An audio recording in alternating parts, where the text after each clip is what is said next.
Was the First Lady mistaken in discussing the Trump indictment at a fundraiser? And has anyone at the White House, perhaps in the counsel's office, talked to her about the propriety of such statements? I don't have anything to add to what I just shared with your colleague. Go ahead, Brian. Just 2 hours ago, former President Trump, when he was on his way to Miami, tweeted about the classified documents found in Biden's Penn Biden Center office. What is the president's response when former President Trump brings up the classified documents found in the Penn Biden Center I'm just office? not going to comment. Go ahead, Courtney. Thank you.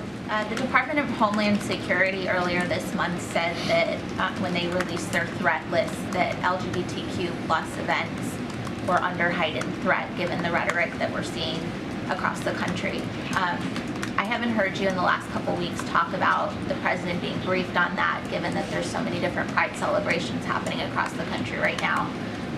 Can you talk a little bit about the security surrounding that and if there's anything elevated, at least coming from the federal government?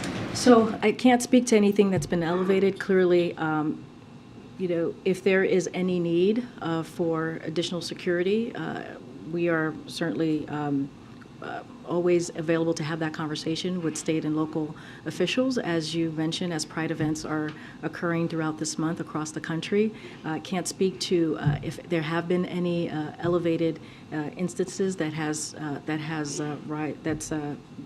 been flagged for us at the federal level.